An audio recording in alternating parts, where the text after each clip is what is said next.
Can be obviously আমার কাছে আমার মিউজিক আমার ক্যারিয়ার সবার আগে। হ্যাঁ, ও যদি আমাকে জিজ্ঞেস করে যে আমার লাইফে গিটার আগে না ও আগে, আমি ফার্স্ট অফ অল ওকে বলবো যে মানে তোমার মাথায় যে একদমই বুদ্ধি নাই এটা আমি আগে বুঝতে পারি না। আই এম ভেরি সরি যে মানে তুমি এত Dam, how Dam you can B.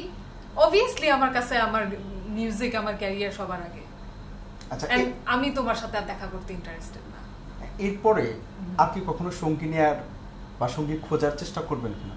হ্যাঁ, অবশ্যই, কেন করবো না। যে আমাকে প্রশ্ন করবে না যে আমার কাছে গিটার আগে নাকি সে আগে, এটা আসলে গিটার গুরুত্বপূর্ণ হওয়ার কথা না। জিনিসটা হচ্ছে যে অবভিয়াসলি আমার পার্টনার যদি অসুস্থ থাকে, আল্লাহ মাফ করুক, বা হচ্ছে কোনো প্রবলেমে থাকে, আমি আমার শো মিস করে বা আমার রেকর্ডিং মিস করে অবভিয়াসলি আমি ওকে টেক কেয়ার করবো। কিন্তু যে মানুষটা আমাকে প্রথমেই এই ফলস সিচুয়েশনে ফালাবে যে would I choose my career or him, obviously এটা একটা রেড ফ্ল্যাগ। কারণ একটা মানুষ যে সত্যিকারের আপনাকে ভালোবাসবে সে কখনো আপনাকে চুজ করতে বলবে না। সে আপনার জন্য এরকম একটা এনভায়রনমেন্ট ক্রিয়েট করবে যাতে you can be your best self. আমি তো শেষ করেই দিব, ওই মানুষকে আমাকে জিজ্ঞেস করবে কিসের জন্য এটা। আমার কাছে অনেস্টি, লয়্যালটি, মানে মোরাল ক্যারেক্টারগুলো বেশি important rather than materialistic thing. And মানে আমাকে বুঝতে হবে, এটাই। খুব খুব বেশি চাওয়া যে তা না।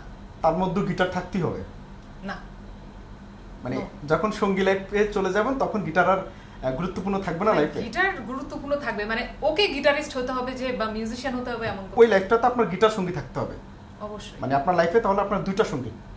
প্রথমটা হচ্ছে আমার মিউজিক, সেকেন্ডটা হচ্ছে সে।